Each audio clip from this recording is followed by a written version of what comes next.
Buenas noches, buen inicio de semana. Mire por favor lo que ocurrió hace unas horas en el puerto de Mazatlán.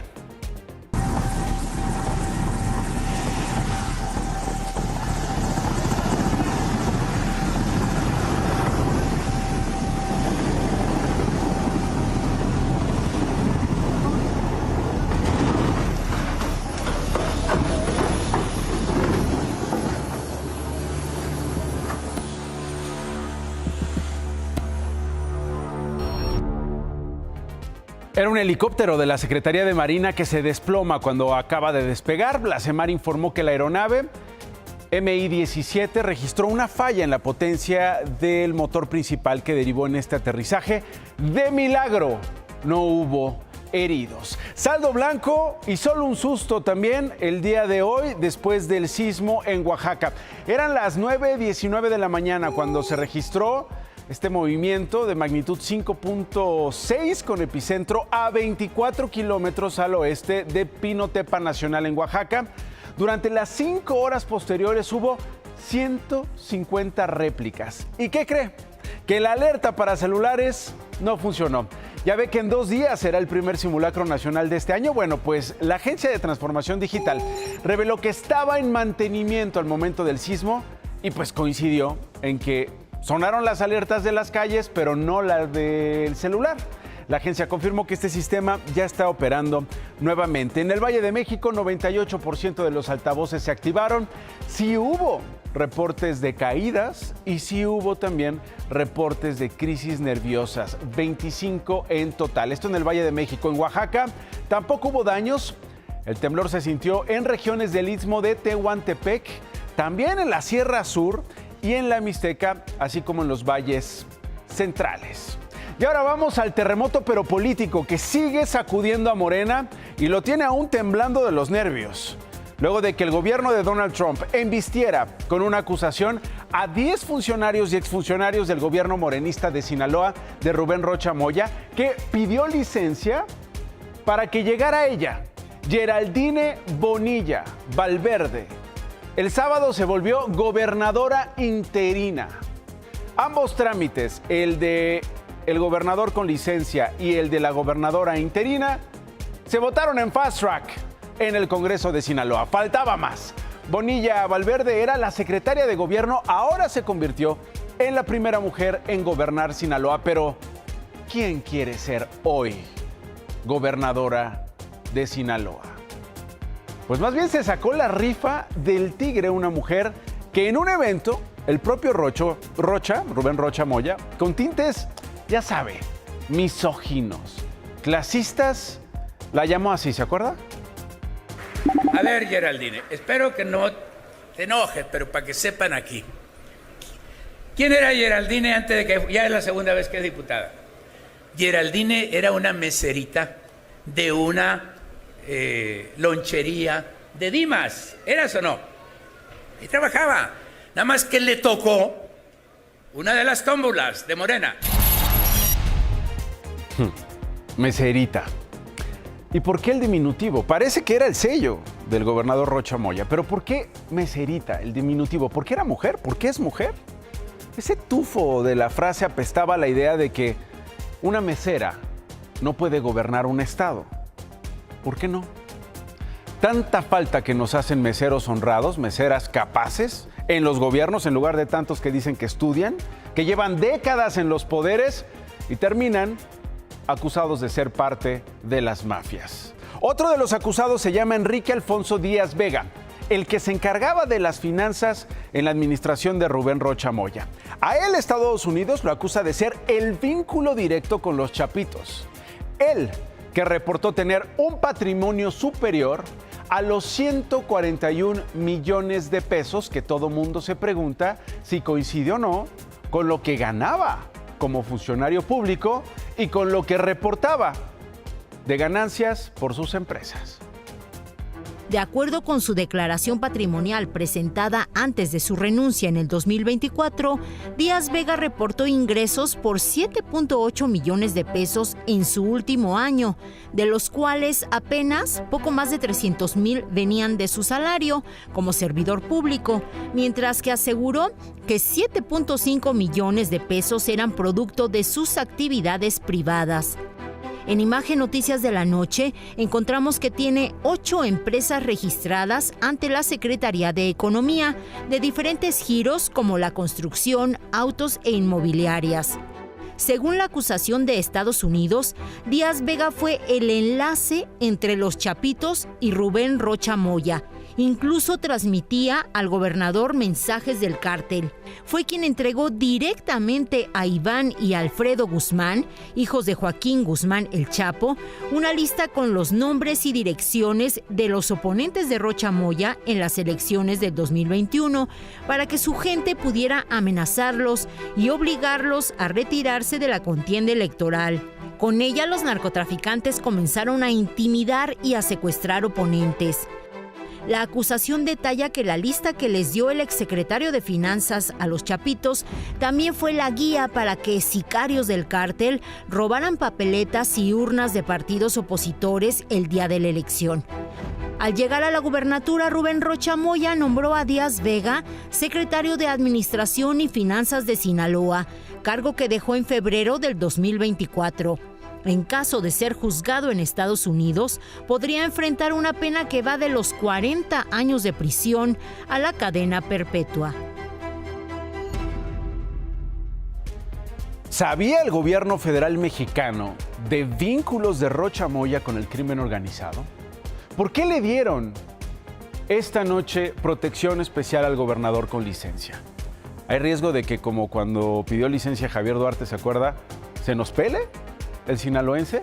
Bueno, pues desde Culiacán, el secretario de Seguridad y Protección Ciudadana Federal, Omar García Harfuch, dijo esto sobre cómo van a trabajar sí en coordinación con la nueva gobernadora y respondió parte de las preguntas sobre Rocha Moya. En este caso, no fue una solicitud, sino se recomendó también que tuviera un cuerpo de seguridad. No es nada, no es ningún dispositivo grande, son pocos elementos. Por supuesto que nosotros no teníamos ningún indicio. Llevamos desde el inicio de la administración de la presidenta Claudia Sheinbaum, como ya lo dijeron mis compañeros del gabinete, pues los resultados, las detenciones, y nunca hemos tenido una obstrucción por parte de algún funcionario del gobierno del estado para continuar o realizar las operaciones que les presentamos. Joaquín Guzmán Loera, el Chapo, envió una carta en la que solicita su extradición a nuestro país. Es un documento escrito a mano en inglés, está fechado el 23 de abril, va dirigido a la Corte de Distrito de Nueva York. Son dos tipos de letra, una letra distinta cuando escribe en inglés a cuando se da a conocer una carta que presuntamente escribe él en español. Parece que es otra persona la que las escribe por él. Y pues bueno, esta Corte de Distrito Este de Nueva York recibió la carta, pero la Corte dijo que no, que su petición no tiene fundamento y por lo tanto no lo va a regresar a México. Los malpensados dicen que cuando le explotó la bomba de los agentes de la CIA en Chihuahua a la gobernadora panista Maru Campos, una maniobra del gobierno de Estados Unidos fue el terremoto en Sinaloa contra Rubén Rocha Moya y otros 9 funcionarios y exfuncionarios para desviar la atención de ese operativo en el que todos nos dimos cuenta que habría agentes de la CIA operando en territorio mexicano y que el gobierno de Chihuahua no dio a conocer. Sin embargo, la Fiscalía General de la República no ha dejado de hablar del asunto, no suelta la investigación contra el gobierno de la gobernadora panista. Cerca de 50 personas que participaron en el operativo llevado a cabo en la Sierra del Pinal, en el municipio de Morelos, están siendo citadas a efecto de ser entrevistadas en los próximos días. Asimismo, se han realizado requerimientos de ley dirigidos a diversas autoridades para verificar la existencia y, en su caso, el estatus de las acreditaciones y autorizaciones de seguridad de los agentes fallecidos, el conocimiento de esta circunstancia por parte de las autoridades del gobierno de Chihuahua y las condiciones jurídicas previas que motivaron, justificaron y trazaron el operativo referido. Y este fin de semana se llevó a cabo el 8º Congreso Nacional Extraordinario de Morena en la Ciudad de México, en el que no se dijo ni pío. Alusiones sí al elefante morenista en la sala, pero jamás se pronunció el nombre de Rubén Rocha Moya. En el encuentro, Ariadna Montiel asumió la presidencia nacional del partido en sustitución de Luisa María Alcalde, quien fue nombrada consejera jurídica de la presidencia. Montiel fue electa por unanimidad. Óscar del Cueto fue nombrado secretario de Finanzas.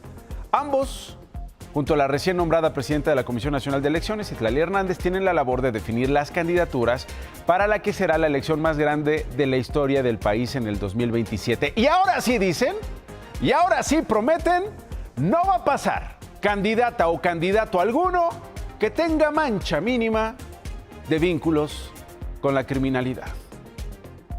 En Morena, los corruptos no tienen cabida. Si tenemos certeza de que alguien comete un acto de corrupción, aunque haya ganado la encuesta, no serán candidatos. ¿Será? Al tiempo.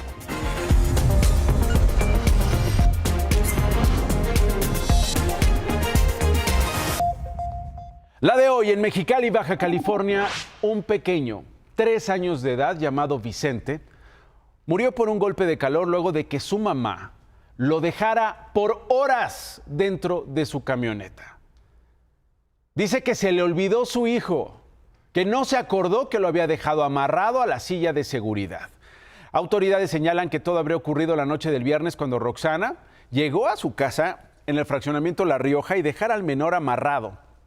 El cuerpo de Vicente fue descubierto el sábado al mediodía por un reporte al 911, prácticamente 12 horas que el niño estuvo dentro de la camioneta. El niño se encontraba en su silla sujeto en el asiento posterior. Duró un poco más de 12 horas. El médico legista pudo observar quemaduras de primer grado en muslos y antebrazos. Estas producidas por el calor en el que estuvo expuesto. Ya estaríamos hablando de temperaturas que llegaron a los 45 o más grados todavía. Bueno, de comprobarse esto, qué despiadada mujer. Ya fue detenida. La Fiscalía General del Estado de Baja California la investiga por los delitos de omisión de cuidados y homicidio culposo y mañana va a ser su audiencia. Y es que el sábado que encontraron el cuerpo de Vicente en Mexicali, se registraron 40 grados centígrados. Ahora imagínese dentro de un carro con las puertas cerradas y sin ningún tipo de ventilación. El calor no es exclusivo del norte de México. Según el meteorológico, mañana habrá temperaturas máximas de hasta 45 grados en los 14 estados que ve usted en su pantalla. Solo en Durango, Sinaloa y Guerrero podrían rebasarse los 45 grados centígrados, así que tenga cuidado. La Ciudad de México no se va a quedar atrás. A partir de mañana y hasta el viernes habrá una nueva ola de calor con temperaturas que irán de los 30 a los 33 grados en 10 alcaldías de la Ciudad de México. El sábado, el vuelo VB1029 de Viva Aerobús despegó del Aeropuerto Internacional de Cancún a las 10:35 de la mañana con destino a la Ciudad de México. 1 hora y 20 minutos después, aterrizó en la capital del país. Esa misma aeronave, estacionada en la posición 13 de la Terminal 1, partiría rumbo a Mérida, Yucatán, a la 1 de la tarde en el vuelo VB1104. Sin embargo, una amenaza de bomba activó los protocolos de seguridad del aeropuerto capitalino. Personal de seguridad de la aviación de la Unidad Naval de Protección Aeroportuaria, con un equipo de búsqueda, localización y neutralización de artefactos explosivos, en coordinación con la Comandancia General del Aeropuerto de la Ciudad de México, realizaron una inspección. Uno de los pasajeros del vuelo con destino a Mérida era el actor y comediante Héctor Suárez Gómez, quien relató que antes de abordar, efectivos de la Marina entraron al avión y minutos después aparecieron más, pero ahora acompañados de perros. La terminal informó que tras la revisión no se halló ningún artefacto explosivo, aunque no precisó si el operativo provocó afectaciones en las operaciones, despegues y aterrizajes. Luego de la falsa alarma, el vuelo VB 1104 de Viva Aerobús con destino a Mérida partió 3 horas después de lo programado.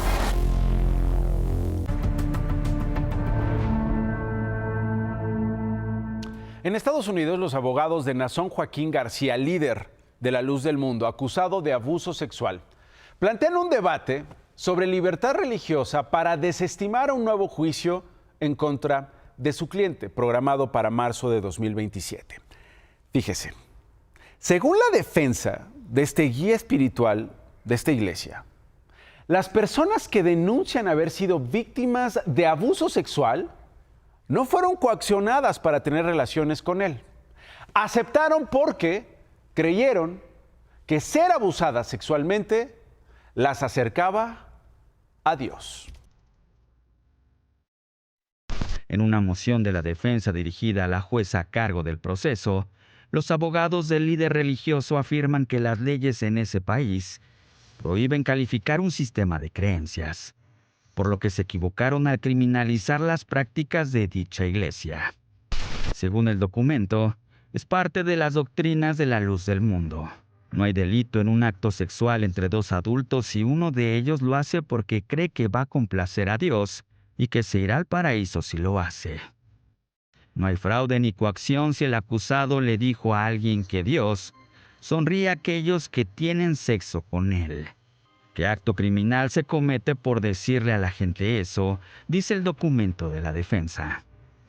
Los abogados buscan desestimar un nuevo juicio contra el llamado Apóstol de Cristo, programado para marzo del próximo año. Según los abogados de Nazón Joaquín, que todos los líderes de La Luz del Mundo hayan actuado con el mismo patrón no es una conspiración. Dicen que hay religiones como la católica, en donde también se han registrado innumerables actos de agresión sexual y, sin embargo, no responsabiliza a toda la institución.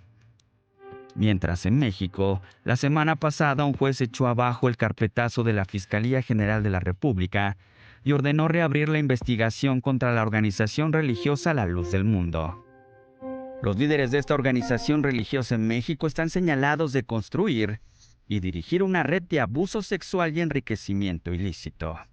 El líder de la congregación evangélica, Nazón Joaquín García, cumplió una pena de casi 17 años en Estados Unidos por abuso sexual a menores.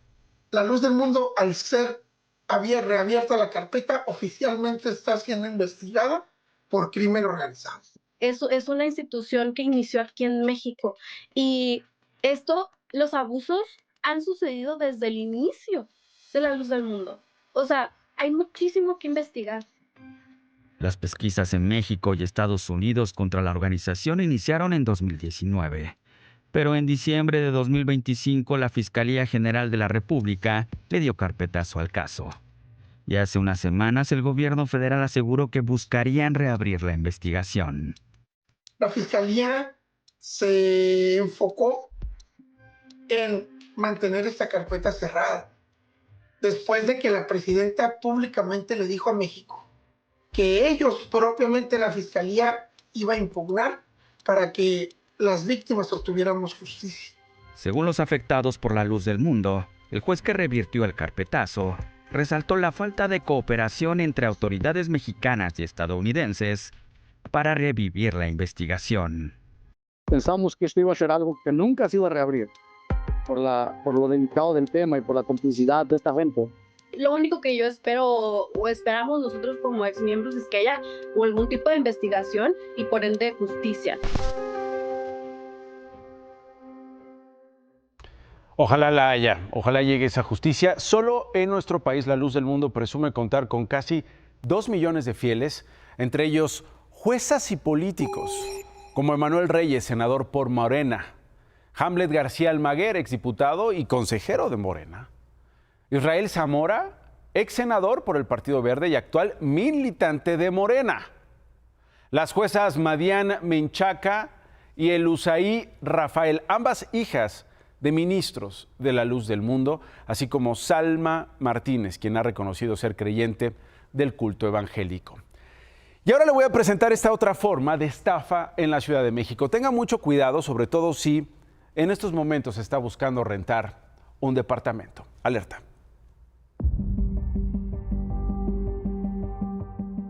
Me van a venir a desalojar porque al parecer hubo un fraude en el contrato, no me rentó el dueño del departamento. Yo tengo un registro aquí firmado, tengo comprobantes de pago con la dirección, tengo las cosas, la llave. Una noche es lo que Yomar durmió en un departamento que supuestamente había rentado. Todo fue un sueño. Quien le rentó no era ni la dueña ni la representante legal. Era un Airbnb y se trató de una estafa. ¿Por qué si yo lo renté por un año? Tu contrato es apócrifa. No tienes una relación contractual ni con el dueño ni conmigo. Ok. ¿Quién tenemos la posición legal? Terminé transfiriendo 23,500. En su búsqueda por una vivienda, se encontró con una mujer que primero se presentó como Nayeli y luego como Sandy. Dice que al visitar el edificio, todo parecía normal. Llegamos al edificio y ya tenía ella la tarjeta de acceso, ya tenía pues la llave del departamento y hasta me había comentado que había un problema de acceso. Los verdaderos dueños tardaron un día en darse cuenta y Yomar se quedó sin casa. Modus operandi es que ella se mete a los grupos de Facebook. Ella ve la que tú pones así de estoy buscando departamento, no sé, en Polanco o el área de Polanco, así. Y ella te manda mensaje a ti. Viridiana es otra víctima. En 2023, ella pagó depósitos y renta por un departamento en la alcaldía Azcapotzalco. La arrendadora era la misma persona que habría estafado a Yomar. Pero ella nunca pudo entrar a la vivienda porque estaba habitada por la presunta casera que nunca se salió. Después descubrió que era un engaño. Ella me dijo que le diera unos 10 días más en lo que pasaba el 15 para que lo desalojara. Y ya yo le llamé y le dije, oye, que no sé qué esté pasando, pero yo encontré esta información. Y ella bien cínicamente me dijo, ya sabía que la ibas a encontrar. En los dos casos señalan a una mujer y su pareja como los presuntos estafadores. Imagen Noticias de la Noche platicó con quien dice llamarse Sandy. Ella negó haberlos estafado. La Fiscalía de la Ciudad de México confirmó que existe una carpeta de investigación que está en la etapa de integración y aseguró que se solicitó la intervención de la Policía Cibernética. Casi todos en la ciudad han sido víctimas de algún tipo de estafa, la verdad.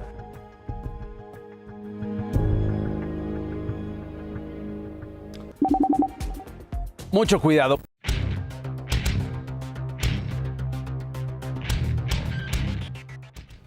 Hoy la presidenta Claudia Sheinbaum no festejó el lanzamiento del Plan México, sino hizo el Plan México 2.0.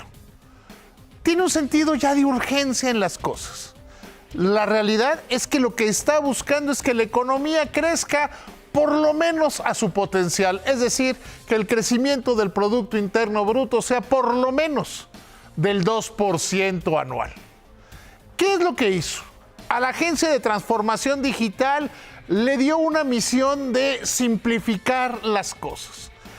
Abre la puerta de la inversión en por lo menos 3 sectores que son fundamentales. El primero y más importante de ellos es el energético. Hoy platicaba con Luz Helena González, la secretaria de Energía, en mi programa de Imagen Radio, y ella me decía, el objetivo de este plan es no solo que haya energía para hoy, sino para el crecimiento del país. Por otro lado, toman medidas de tipo fiscal. El servicio de administración tributaria se va a hacer más rápido, más eficiente. Vamos, solo se van a hacer las auditorías que tocan y no se va a estar requiriendo a un contribuyente. Y el tercer punto tiene que ver con la COFEPRIS. En la COFEPRIS se ha presentado déjeme decirlo corto, un vicio. que se tardan demasiado en autorizar las cosas. Ya sabe. Bueno, ya sabe. Y ahora se le va a poner a través de la Agencia de Transformación Digital un acelerador. Los tiempos van a ser mucho más cortos. Y échame la cámara. ¿Por qué toman estas medidas? Porque hoy los consultados por el INEGI, entre otras cosas, dicen que va a crecer menos la economía y que va a ser más alta la inflación. ¿Urge o no urge, Nacho? ¿Urge o no urge? Ya lo estaremos analizando contigo más adelante. Veremos qué números reportaremos. Por lo pronto vamos a hacer pausa y regreso con más, con una última hora desde Sinaloa. No se vaya. Lorenzo Sánchez, el Chucky, presunto jefe de plaza del cártel Jalisco Nueva Generación, fue detenido en Manzanillo, Colima. En Tamaulipas fue sepultada Camila Lozano, estudiante que murió por una bala perdida en un ataque contra un empleado de Pemex el jueves pasado en Reynosa.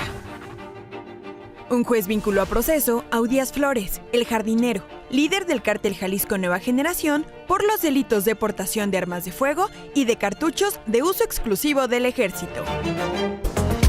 La violencia en Sinaloa este fin de semana no se detuvo. La Comisión Nacional de Seguridad registró 15 homicidios dolosos entre sábado y domingo.